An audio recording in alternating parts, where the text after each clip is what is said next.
Recently, I was invited by some family members to go with them to watch the live-action remake of Lilo and Stitch. Fitting because, of course, this is the movie about Ohana and how Ohana means family. Except, now it doesn't. Yeah, if you're a fan of the original animated Lilo and Stitch film, you're probably going to be very frustrated watching this one because Disney made some changes! So I'm going to be pretty blunt right out of the gate and just say that I was not a fan of this movie. I don't think it was very good, and I think there are two main reasons for that: the characters and the story. So what's wrong with the characters? Well, they're either stripped of anything that makes them even remotely interesting, or they're flanderized to a point of just being outright annoying. Lilo is much less a weird, strange little girl in this movie, so much as she's more depicted like just kind of mischievous at times. It's such a weird decision because being odd and being different are core parts of who Lilo is as a character. Her being obsessed with Elvis, or taking pictures of fat tourists, or thinking a fish controls the weather so she gives him a sandwich makes her alien to her community, which is why she hits it off so well with Stitch later on. Speaking of Stitch, I feel like they definitely leaned in this movie way more on making him look cute or funny than they were trying to explore what his character was trying to figure out about himself. One scene that really stuck out to me regarding this was the scene where Stitch wants to go surfing. In the live-action movie, Stitch wants to go surfing because he sees somebody else out there with their dog on a surfboard, and I guess because he thinks dogs surf on this planet or something, now he wants to go too and even hits a surfer pose. But in the animated film, Stitch wants to go surfing because he's been watching Nani and Lilo and David go surfing, and it seems to bring them genuine joy and happiness. He even very slowly nudges his way towards Lilo and bumps her with his head, with the surfboard dragging behind him, as if to say, "I want to do this too, please." There is absolutely no emotional investment in Stitch deciding to get out into the water and risk drowning to surf with Lilo and Nani. Plus, this version of Stitch feels more chaotic than he did just aggressive like he was in the original cartoon. He's like Lilo in a way where he feels a lot more mischievous than the weapon of mass destruction that he's supposed to be.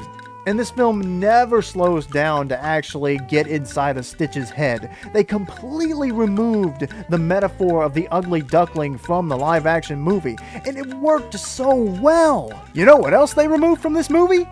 The main antagonist, but we'll get to that later. Now, let's talk about Nani. Even though I really don't want to. The live-action version of Nani feels completely antithetical to everything the animated Nani represented. One of the earliest important moments in the original film is when Stitch takes notice of how Nani reacts to Lilo talking about Ohana. Lilo reminds her that Ohana means family, and Nani finishes up with, "and family means no one gets left behind or forgotten." Stitch was completely confused by how that one word could get Nani to change her mind about throwing him out. That was our first taste of Stitch taking interest in the concept of family on Earth. But that was the animated film. What did Nani say in the live-action movie? When Lilo hits her with Ohana in this movie, Nani says that they got left behind by their parents because their parents died, and that Lilo's interpretation of Ohana was just a fantasy. Nani then tells Lilo that this is just simply the reality of their situation, and that Lilo needs to start living in that reality. What is the purpose of this?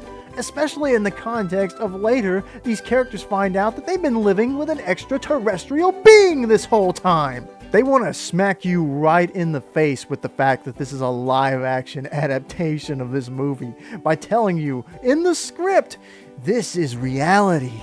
I consider this breaking the fourth wall because why else would you feel the need to write a line about reality in a live-action adaptation of one of your own animated films? Anyway, this movie decided to actually give Nani an additional goal that is being hampered by the fact that she now has to take care of Lilo. In this version, Nani wants to be a marine biologist and go to school in California. Despite the fact that Hawaii has the most advanced marine biology classes, there are also a few new characters in the movie, like Tutu, Lilo and Nani's next-door neighbor who sort of serves as a guardian for the two of them. Which kind of breaks the original movie's plot. They also decided to split the social worker in this movie into two different characters, with the social worker being played by the original voice actress for Nani from the animated film, and Cobra Bubbles, who is now just a plain CIA agent. Think about it this way. What sounds more interesting? A plain old social worker just doing her job, and a plain old CIA agent just doing his job, or a social worker who used to be a CIA agent who specialized in extraterrestrial affairs? I'm sorry, but Cobra Bubbles' whole character is ruined when you take away the mysteriousness about him and not knowing that he was a CIA agent until the very end of the movie. I kind of understand why they would want to make that change, because you can't do the big reveal at the end twice and have it have the same impact when everybody knows that it's coming. But what it leaves you with is just two far less interesting characters taking up screen time. Also, huge missed opportunity to cast Bobby Lashley as Cobra Bubbles in this movie. Come on, could AEW have not given Lashley a break from hurting people to come and take this role? Hashtag we hurt people.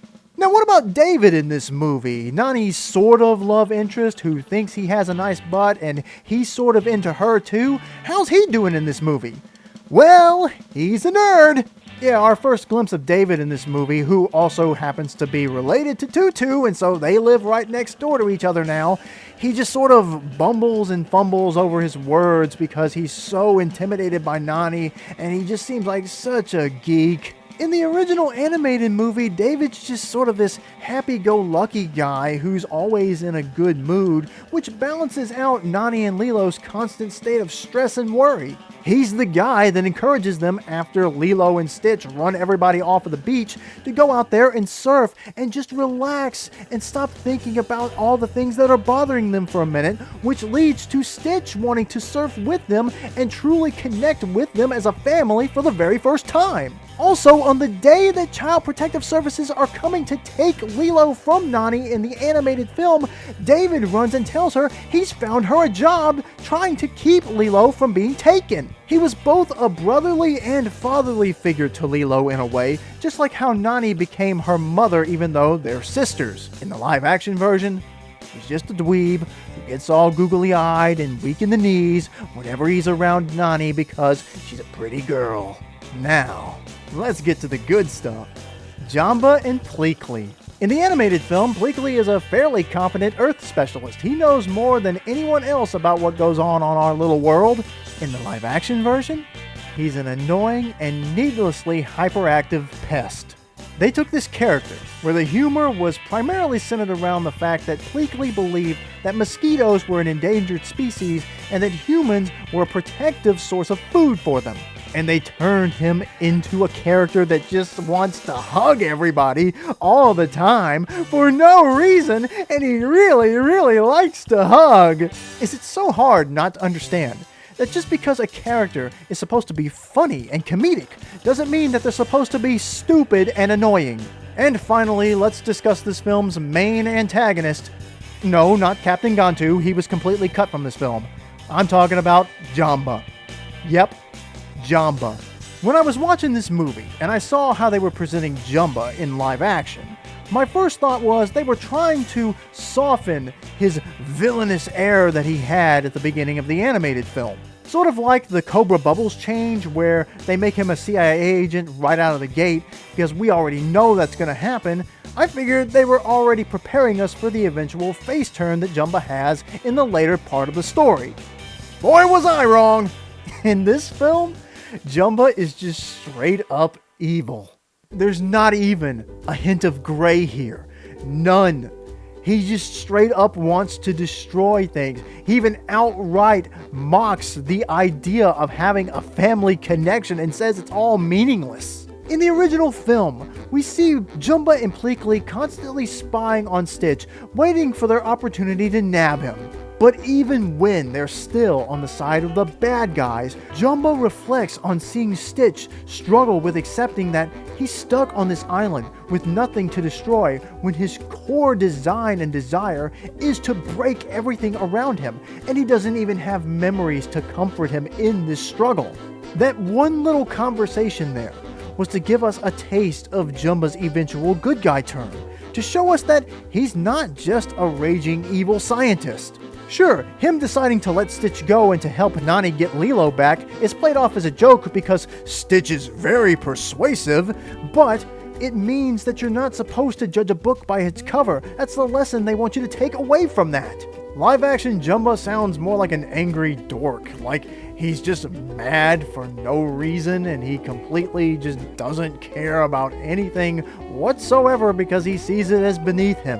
Now, there's nothing wrong with having a villain who's pure evil as long as you can make them entertaining and interesting. Take Dragon Ball Z's Frieza.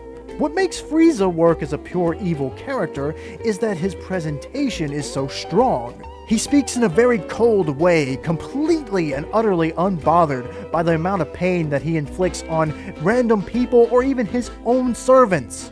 And he does all of this with a sense of regality, taking pride in the amount of power he physically and politically wields. But live-action Jumba comes across to me like an internet edgelord who's mad at the whole world because he couldn't get laid. So yeah, I hate the characters in this movie. They take away or add something to the original film that was completely unnecessary and ruins what the characters were supposed to represent in the first place.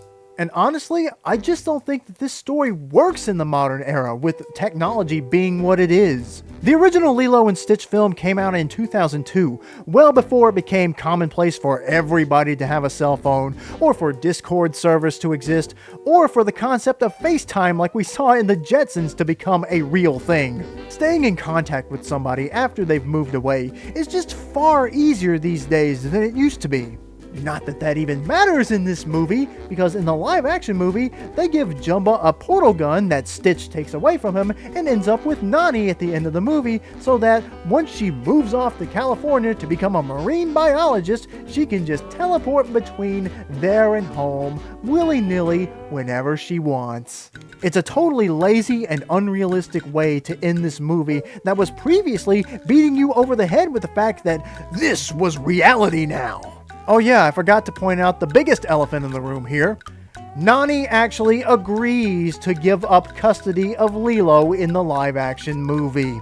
They made it a point in the cartoon to stress that this was the one thing that they did not want for each other.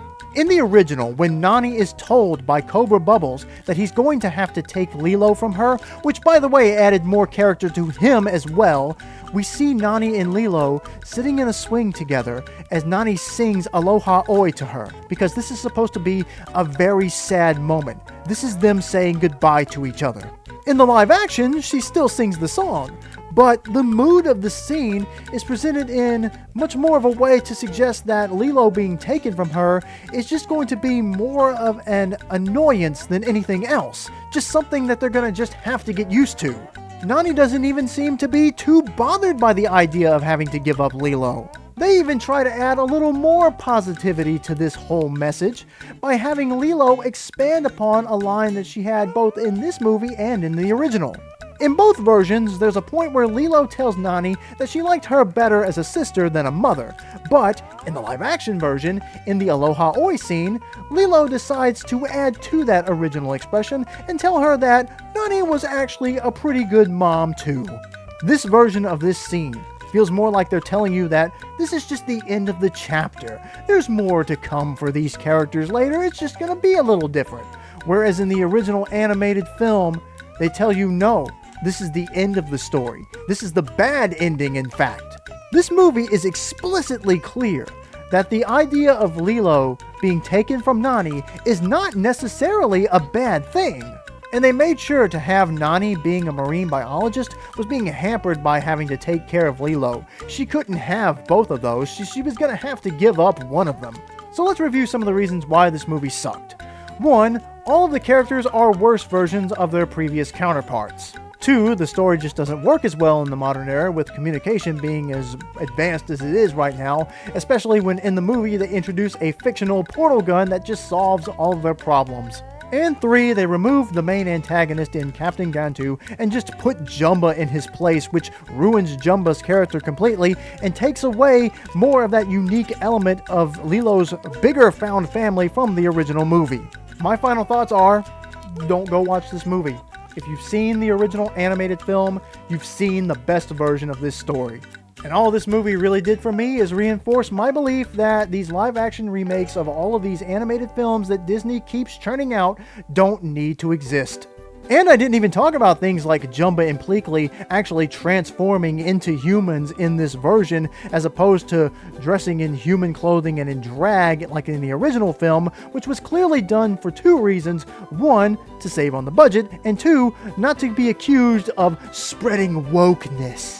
And also, like the fat white guy that was always trying to eat a snow cone throughout the original movie, in this version, he's just a native guy, so the commentary about tourism in Hawaii is completely removed. I could keep talking about some specific things about this movie that annoyed me, but I want to know what you guys think. How did you feel about the live-action Lilo and Stitch? Were there any parts of the movie that you actually liked? To be honest, I actually did kind of like that Stitch was willing to drown in order to save Lilo at the end. So, there's one positive. Thanks for watching this video, I really appreciate it. If you want to support my channel, then be sure to hit that like button and subscribe to my channel if you haven't already. Now, I'm going to go watch the animated Lilo and Stitch movie, because that's the one that has the hot lifeguard lady in it.